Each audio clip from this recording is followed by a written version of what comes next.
Good morning, good afternoon, or good evening, whatever time you're watching this General Physics 1 Refresher Hub.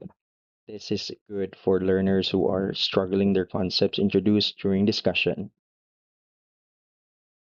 Refresher Hub is an avenue for learners to further understand the concepts introduced. It contains short educational videos that somehow serve as remediation resources and even review purposes. It can be utilized also by educators teaching physics as their means of virtual instruction, especially when they are not around the classroom physically.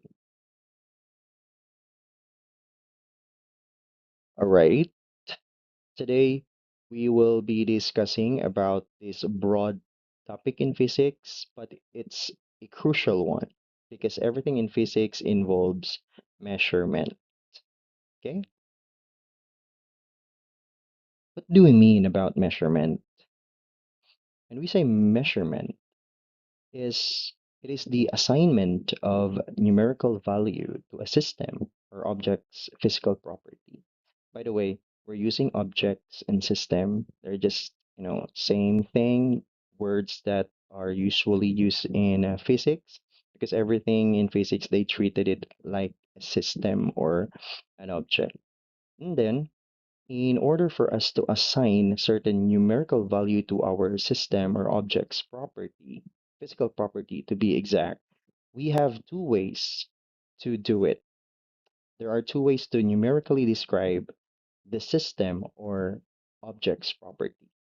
First one is through counting. It's very self-explanatory because everything that can be counted, right, falls to counting, right? And we also have measuring. In counting, it is, of course, for the countable data. And for measuring, they are for the uncountable data. And since it's uncountable, we need a tool or we need an instrument to be utilized to describe the numerical value of the object's property.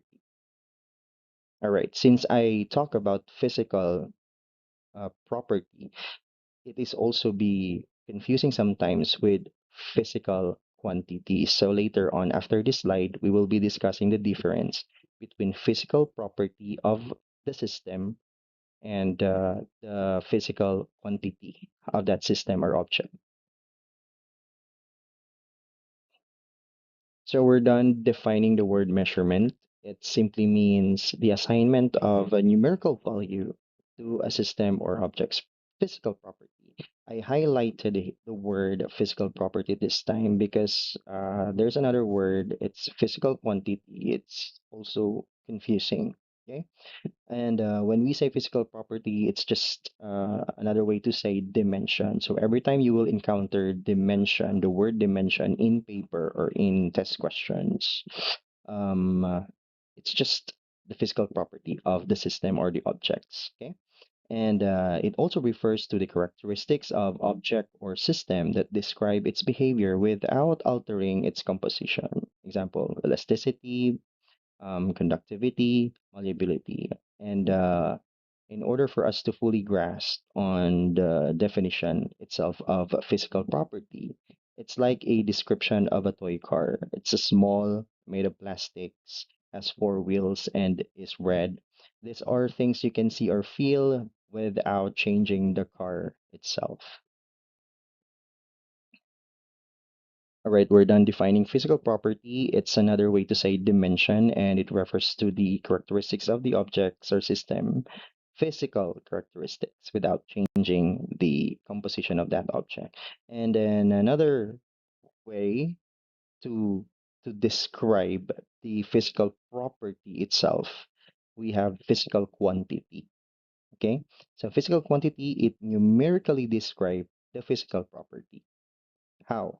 So we will just combine magnitude or the numerical quantity plus the unit. That's how you will define the physical property numerically by incorporating magnitude and the unit. For example, we have 7 as the magnitude or the value. We call it the value.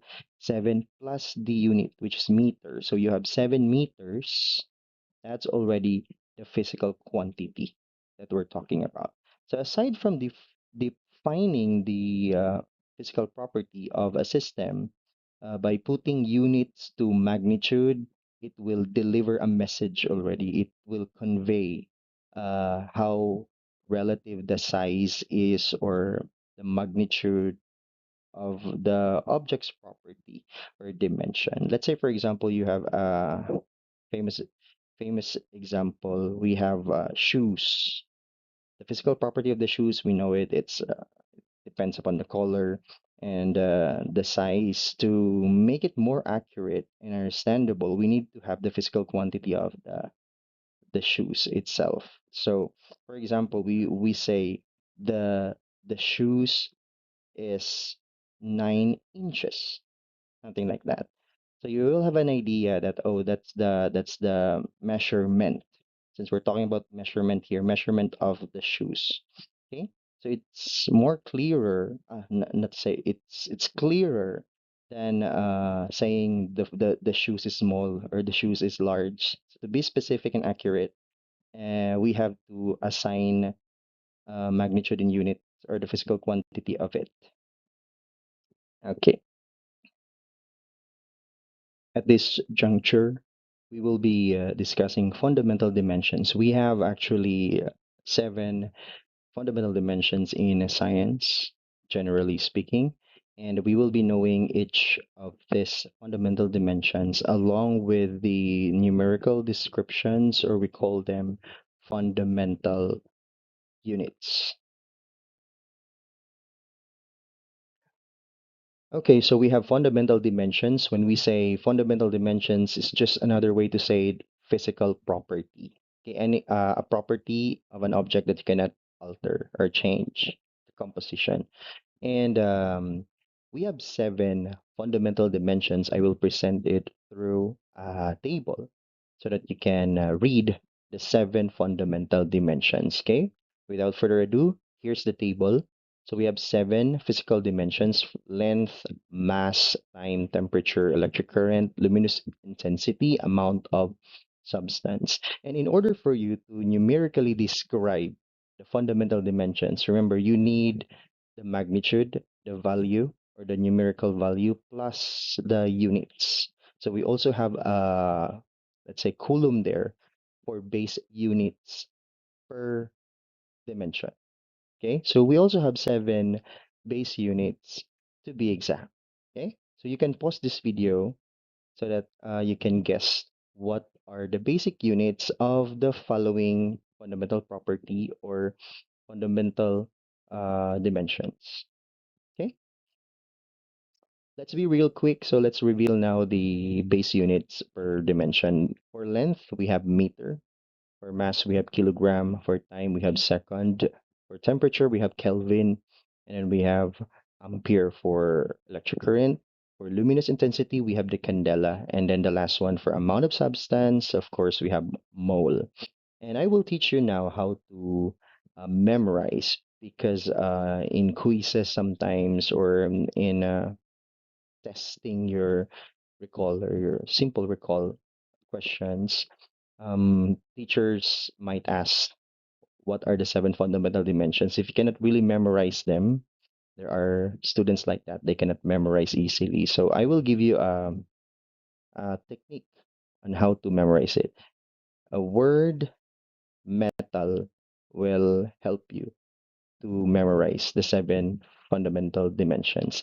Metal in that way, okay? Spelled that way. So Mettall.